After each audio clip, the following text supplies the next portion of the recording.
Feeling like a shark in a shrimp tank. Big fish, small pond in the shrimp tank. Hey, everybody, and welcome to another episode of the Central Pennsylvania Shrimp Tank, brought to you from our temporary studio here in Dillsburg, Pennsylvania. I'm your host, Nathan Imboden, and here on the Central PA Shrimp Tank, we like to champion the message of small business ownership and entrepreneurship by bringing on incredible business owners from Central Pennsylvania who have just learned boots on the ground. We like to say, get your MBA in entrepreneurship by listening to this podcast. And all of our podcasts can be found on our website at shrimptankpodcast.com/Central PA. Also, find us on YouTube, our YouTube channel, like us on Facebook, and find us anywhere you get a podcast, whether it's Apple Podcasts, Google Play, iHeartRadio, pretty much anywhere. Search for the Central PA Shrimp Tank and click that subscribe and like button so you can keep up to date on all of these episodes. And right now, we're going to continue on our series called In the Crosshairs of Corona.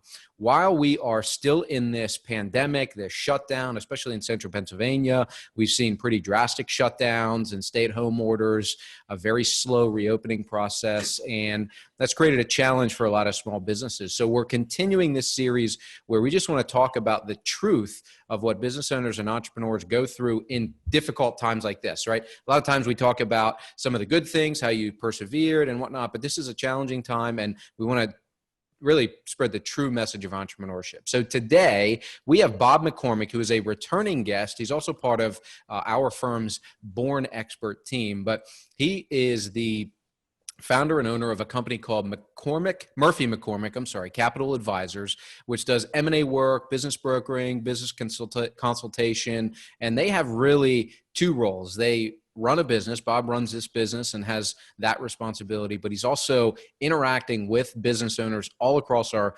state and has a real good finger on the pulse of what they're going through. So we want to bring Bob on and get his perspective. So without further ado, Bob, welcome to the show. Thanks for coming back. I'm glad to be here. I'm thrilled to be on.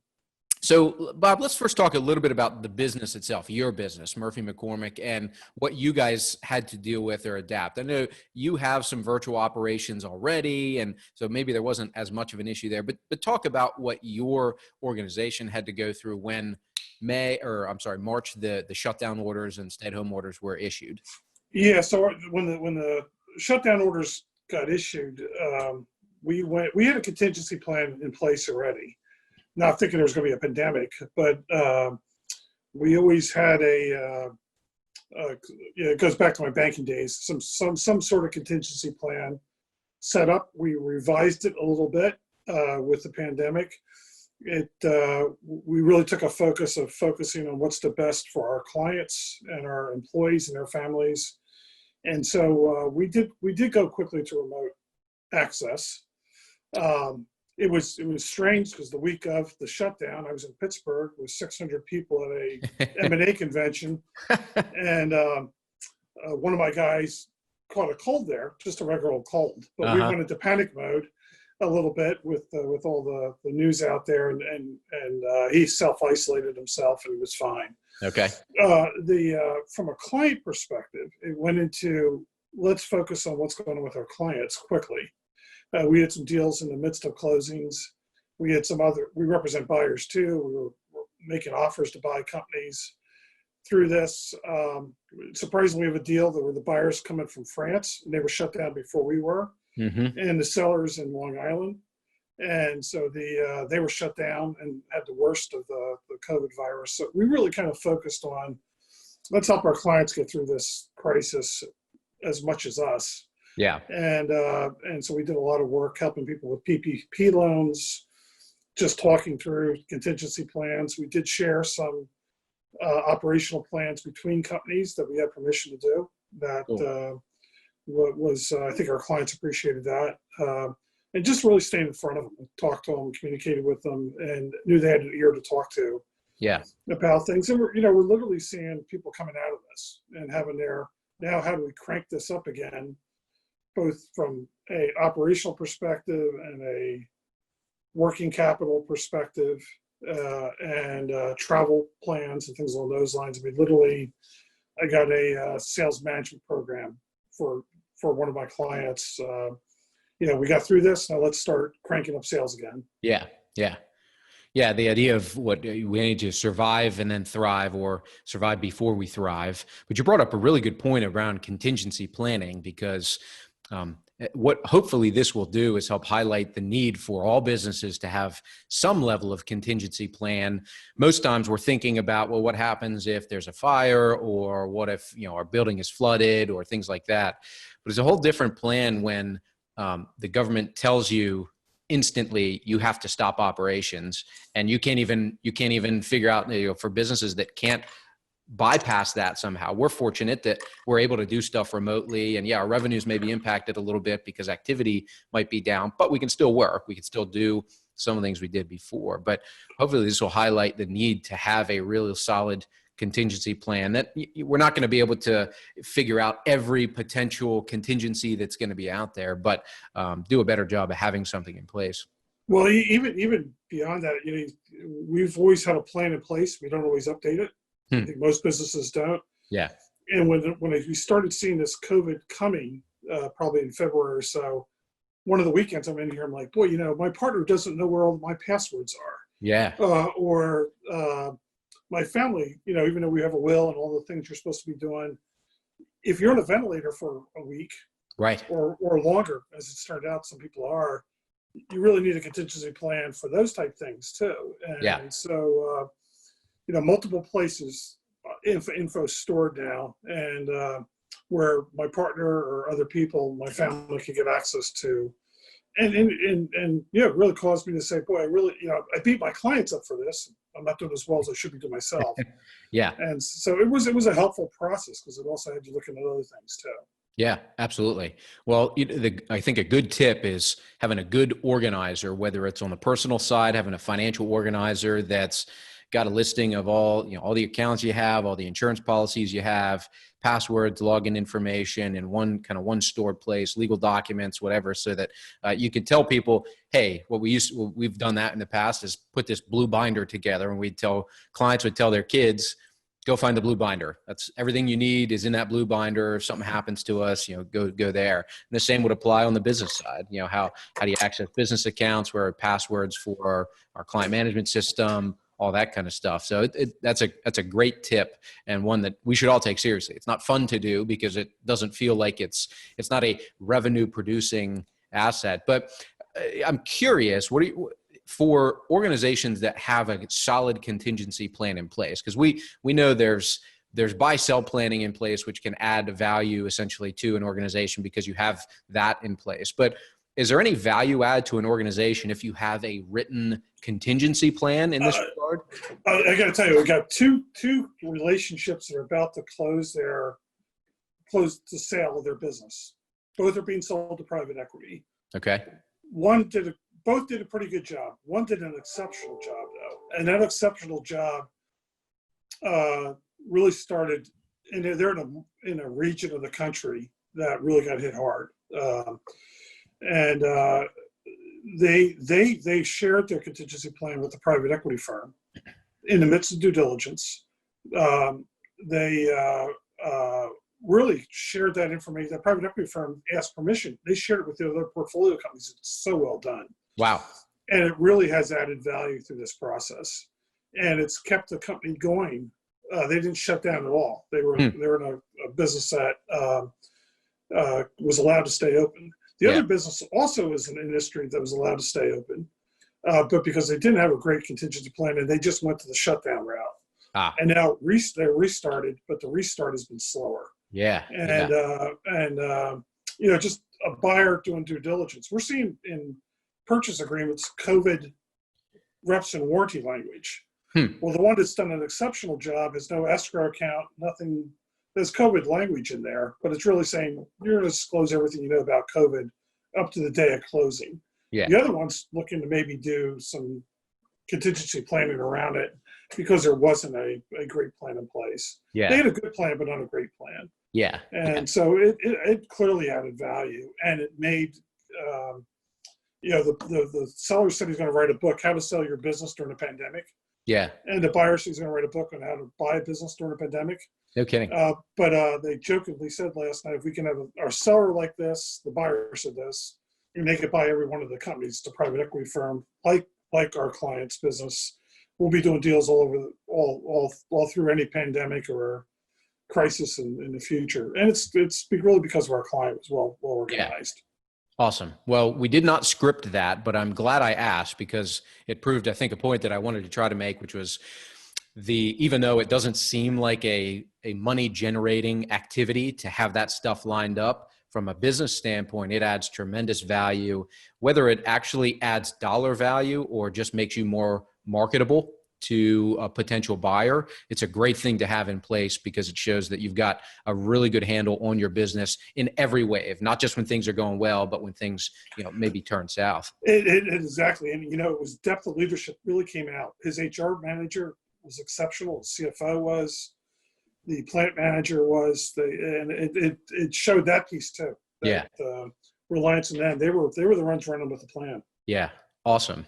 So let's talk about, and we'll focus on Central PA for the most part, because I know you do business outside of just the core of Central Pennsylvania. But let's talk about Central PA and what you've seen, kind of the biggest headaches or hurdles that businesses have had to deal with in this last we're a little over 2 months, almost 2.5 months when these shutdowns started. So what have you seen on the streets? I think the biggest issue has been early on was the PPP program. Yeah. There are some Central PA banks that did an exceptional job in delivering service and turnaround time. And there were some that really disappointed me, that some of the larger banks really dropped the ball. I was going to say, you probably noticed, and I think we talked with some other folks about the regional banks had a great handle on it.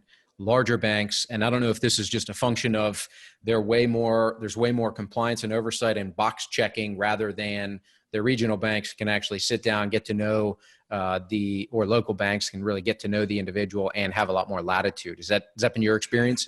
Yeah, I think the other part with the smaller banks, they put all hands on deck. Yeah. To work on the projects. They took the commercial lenders that were dealing with regular loans and the SBA lenders to work on these things.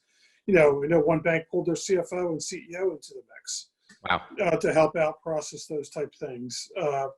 The super regional banks stuck it with their SBA group and really had terrible service. Yeah. Didn't have portals set up properly, didn't invest in it.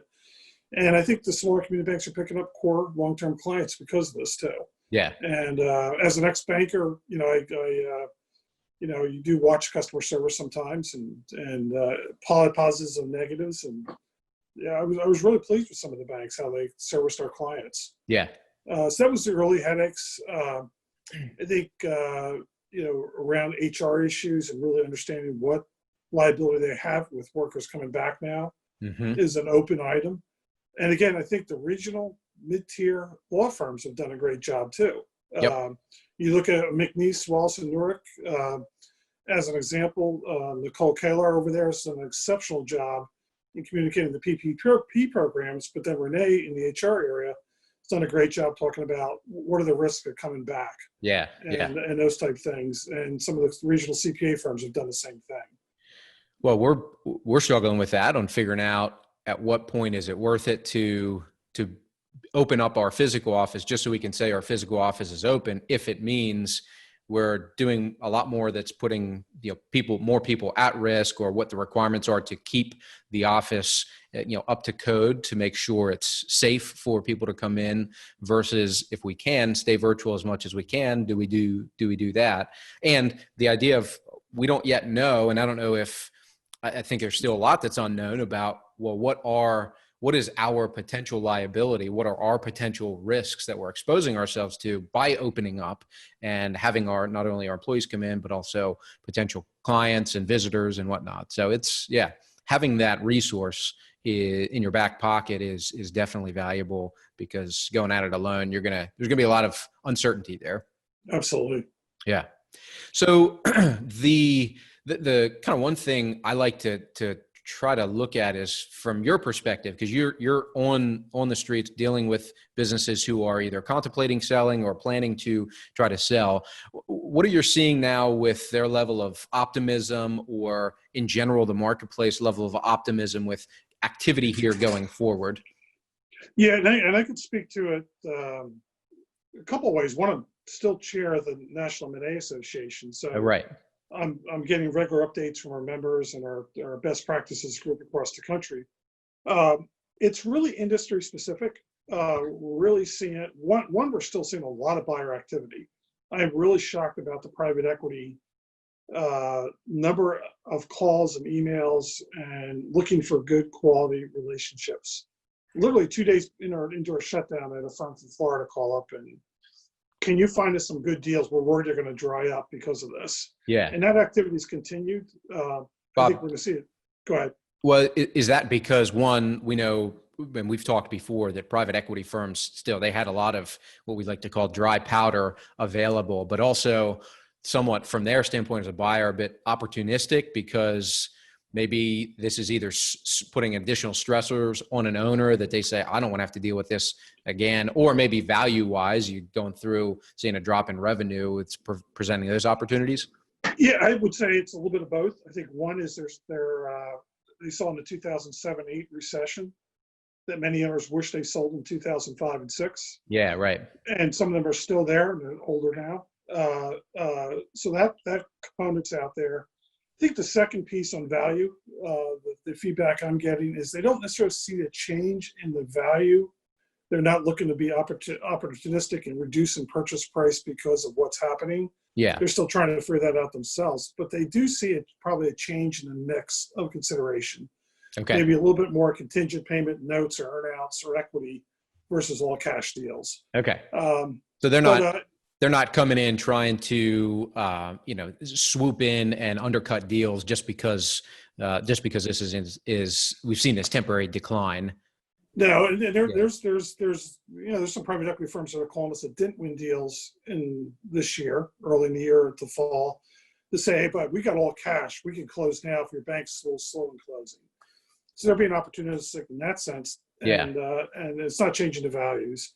There are those private equity firms that will do troubled companies, and they are calling a lot too, and they're very busy too. Yeah. And that's understandable. In some cases, that's the best alternative. Yeah, right. No, they've been pretty good to work with. But outside of private equity, we're still seeing a fair amount of buyer activity from non-private equity too. Again, the community banks have been sticking by them as well. Yeah. We haven't not seen much from the super regionals in that front. And then on the seller front, it depends on the industry. We're cautious optimism in most cases. Yeah. We got healthcare companies that are selling into hospitals. They're concerned about the healthcare systems being able to pay their bills. Yep. But their volumes of business have been through the roof. And will this be a peak of volume or overbuying and have a drop off, or will this be the new normal? Yeah. For them. So it's industry specific that we're seeing out there. So in general, because we see a lot of statistics around, or at least at this point, I guess it's conjecture around potential businesses that may just have to close their doors or think they have to close their doors, especially smaller businesses, through this shutdown. Do you have any guidance or advice on ways that alternatives they may be able to pursue in lieu of shutting their doors? I know maybe some of them are just too small that private equity firms aren't even going to consider them, but are there any alternatives that you could suggest to try to avoid that last, hopefully the last ditch effort before you have to shut down?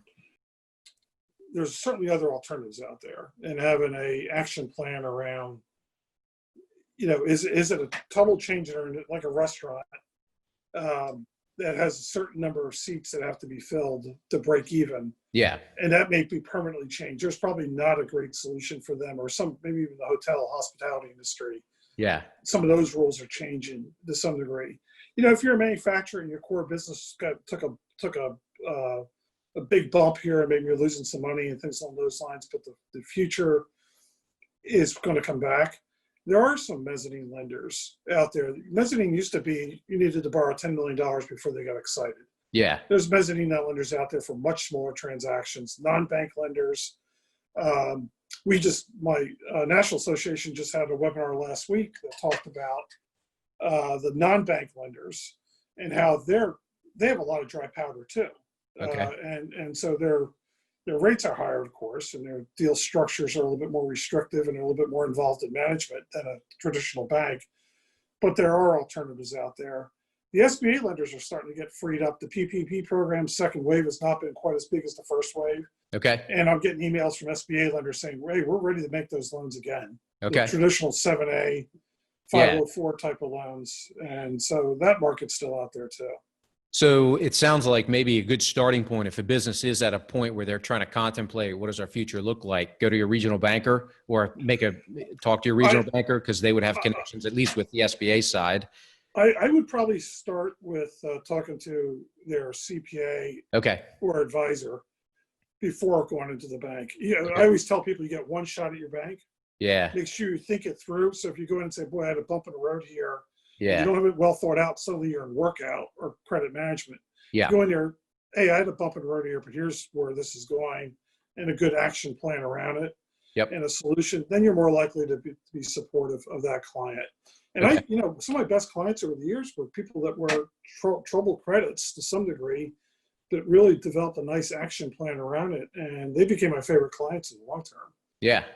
Even to this day, they're great. They're good friends and nice businesses. Yeah. Okay. Hey, that's a great tip. I mean, if you're feeling like you're not really sure where to turn, you think there's some uncertainty around your future, check with your other professionals, talk to your CPA, get a meeting and schedule with them, with their other advisors, to be able to present solutions. Take a look at your books, see, what the outlook actually looks like.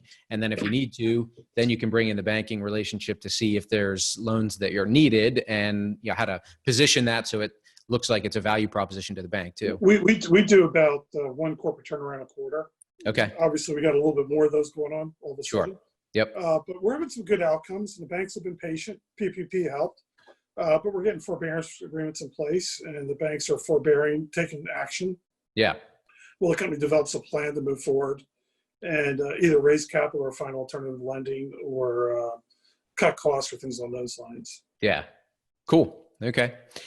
Well, as we mentioned earlier before the show, and if you've seen these, I like to try to end on positive notes, and you've given a lot of positivity. So this is fortunately not a complete shift in the conversation, but what either organizations or businesses have you seen or witnessed that have really stood out and gone above and beyond to help either themselves or pivot their business or help other businesses during this time, during the shutdown time? Yeah, I would say 2 or 3. SCORE has been wonderful in Lancaster. Yeah, it's headquartered in Lancaster, but covers all Central PA. They've really worked hard with their clients and non-clients on getting the PPP program and other contingency plans in place. And it was designed for smaller businesses, but they were helping much larger businesses through this process. Yeah, really impressed with what they've done. I mentioned McNeese earlier. Yeah, they're certainly a good mid-sized law firm, but they've gone out of the way to have free resources out there for non-clients and clients as well. And from a banking sector, and I can be critical of banks. I own a lot of different bank shares. Banks. I will say Centric's bank knocked the ball out of the park. Exceptional customer service of what I saw, communicating regularly. They had their CFO doing PPP loans. I mean, right. Yeah. If I could never get my CFO as I was CEO of a bank to do that kind of work and work until midnight doing it on top of it. Yeah. I know Lynx Bank was also pretty exceptional. F&B did a nice job. Yeah. 3 of the community banks in the region. Just really, that's when you can tell character. Right. And those 3 banks, McNeese and SCORE, really showed the character, the people, and the leadership there. Awesome. Well, we'll make sure to get them a shout out. I know Andrew Samuel, Patty at Centric, they are just, they are Central Pennsylvania. So it helps that they live here, they breathe here. This is where they started it, and they want to see this area thrive. So I think it's no secret why they were so successful with that. But two exceptional CEOs there. I would agree with that as absolutely. As an ex-competitor of theirs. Yeah, absolutely. Yeah. Well, Bob, thank you so much. This has been very, very enlightening. You've given some great tips too to all business owners around contingency planning, around if you are struggling, some tips for where to start to try to see if hopefully closing is not your only option, but find some other options. And for organizations that are looking at the possibility of selling, because one of the core things you guys do is help maximize value and help businesses and actually sell for the best value they can. So for organizations that are thinking about that and want to engage maybe you guys or learn about you, what's the best way for them to do that? Probably the best way would to reach out directly to me. Okay. And probably the cell is the best right now with the remote access issues. And that's 570-412-4260. And we also do buy side, and we do business valuations, but we also help on turnarounds too. So if somebody's, I'm happy to talk to people and give them some advice. And as you know, Nate, we don't charge for those initial helpful part of those things. So it's part of our commitment back as well too, that we're a long-term relationship type firm. Yeah. Well, and on a personal side, we can vouch for the credibility and the high level of ethics that you guys push out there. You're really ultimately focused on helping the clients, helping to make sure the right thing is done, and your model you've got is working. So from us, keep doing what you're doing. You're doing a great thing. Thank you, Nate. Yeah. Thank you. No. Well, thanks again. And everybody at home, thank you so much for tuning in. Some great tips. Again, contingency plans, extremely important. It feels like maybe a laborious process, but it can add tremendous value and marketability and sustainability to your business. Secondly, if you're feeling like you're maybe in a tough spot, reach out to your other advisors, your CPA, your maybe financial advisor, legal team, to try to figure out how can we put a plan together to stay in place so you don't have to make that hopefully tough decision of closing down. And for more great interviews and great tips, stay tuned. Again, check out our Facebook page, our website, shrimptankpodcast.com/Central PA. We'll see you on our next episode of In the Crosshairs of Corona. Thanks. I've been feeling like a shark in a shrimp tank. Big fish, small pond in a shrimp tank.